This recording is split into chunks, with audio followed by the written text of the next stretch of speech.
दोस्तों, आज सुबह औरैया में सड़क दुर्घटना में 24 प्रवासी मजदूरों की मौत की खबर सुनकर मन बहुत ही विचलित है। इस लॉकडाउन के दौरान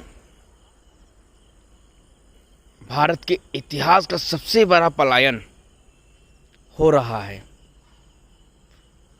जो मजदूर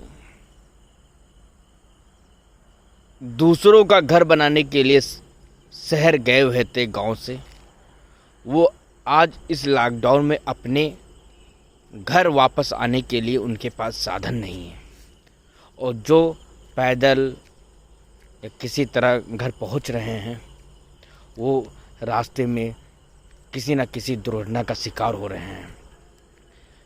औरैया में 2 ट्रकों की आपस में भिड़ंत हुई, उसमें 24 प्रवासी मजदूरों की दर्दनाक मौत। बच्चे थे, महिलाएं थी। इस लॉकडाउन के दौरान पूरे उत्तर प्रदेश में हर दिन कोई ना कोई दुर्घटना सुनाई दे रही है। लोग पैदल निकल रहे हैं, लोग अपनी बाइकों से निकल रहे हैं, हजारों किलोमीटर की दूरी बाइकों से तय कर रहे हैं, पैदल निकल रहे हैं, ट्रकों में ठूस ठूस के भरे हुए हैं। अभी तो एक खबर आई थी, महाराष्ट्र से रायपुर जाने के लिए एक मजदूर से 2500 रुपये, 60 मजदूर एक ट्रक के पीछे भरे हुए थे और 60 से 1.5 लाख रुपए ले रहे हैं।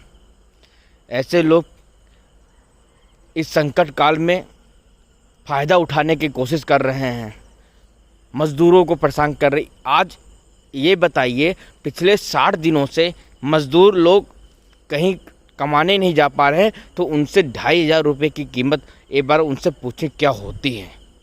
और ऐसे लोग किसी न किसी हादसे का शिकार होते हैं। आज बताइए, उनके घर वाले तक, उनके पार्थिव शरीर उनके घर वालों तक नहीं पहुंच पाएगा। ऐसी स्थिति आज ईश्वर कहाँ है? ईश्वर ये सब कैसे देख ले रहा है?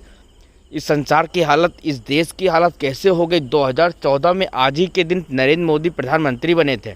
वो आज 6 साल में नरेंद्र मोदी जी ने देश को शिखर तक लेकर गए, लेकिन एक ऐसा तूफान कोरोना का आया कि वो पूरा शिखर ढह गया। आए दिन हादसाएं देख रहे हैं। पालघर में हुई, पालघर में तो साधुओं की हत्या हुई, और भी हादसा मुंबई में 16 लोग ट्रेन से कट गए। औरैया में हादसा, हमारे रायबरेली में एक युवक साइकिल से जा रहा था, उसके ऊपर से पिकअप ने टक्कर मारी, उसकी वहाँ पे दर्दनाक मौत हो गई। आए दिन हादसे हो रहे हैं। रायबरेली के लोग मध्य प्रदेश से आ रहे थे, वहाँ पे रास्ते में हादसे का शिकार हो गए।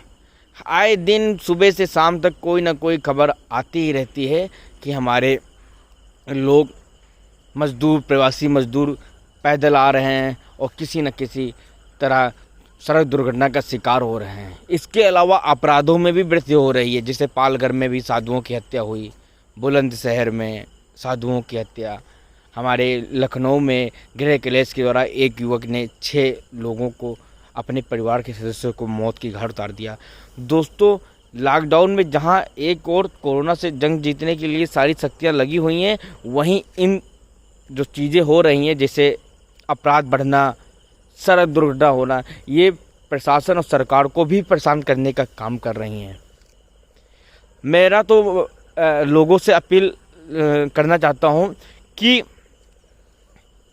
जो भी प्रवासी मजदूर कहीं फंसे हुए हैं, जब तक उनका लाने के लिए उचित साधन की व्यवस्था ना कराई जाए, तब तक वो पैदल ना निकलें, बाइकों से ना निकलें, क्योंकि 1000-1500 किलोमीटर की दूरी बहुत होती है। इसलिए सरकार ट्रेनें चला रही हैं, उसी से ही हो सके उसी से निकलें, और पैदल बिल्कुल भी ना निकलें। सरकार बहुत ही जल्द बहुत रूटों पे ट्रेनें चल चुकी हैं, और भी बहुत ट्रेनें चलना बाकी हैं, और इंतज़ार करें। बसों से आए, सरकार अगर साधन उपलब्ध कराए उससे आए, लेकिन पैदल बिल्कुल भी ना निकले। पैदल चलना सुखद नहीं है। आज योगी आदित्यनाथ महाराज जी ने भी, हमारे मुख्यमंत्री जी ने भी आदेश किया है कि पैदल चलने वालों और अपने बाइकों से उत्तर प्रदेश में प्रवेश नहीं दिया जाएगा। इसलिए दोस्तों, एक बार पुनः आप लोगों से हाथ जोड़कर विनती करना चाहता हूँ, आप लोगों ने 60 दिन गुजारे हैं, सरकार शासन प्रशासन का सहयोग किया है, आने वाले कुछ दिन जरूर करें। सरकार ज़रूर कटिबद्ध है आपको अपने घर तक पहुंचाने के लिए, ज़रूर उस पर व्यवस्थाएं कर रहे हैं। और अकेले निकलकर अपने परिवार का जान जोखिम में मत डालें। ट्रेनें और बसों से द्वारा ही आप निकले, क्योंकि हम ये देख रहे हैं कुछ जो ज़रूरी संसाधन, जो ज़रूरी कार्य शुरू हो गए हैं, उससे चक्कर में यातायात शुरू हो गया है।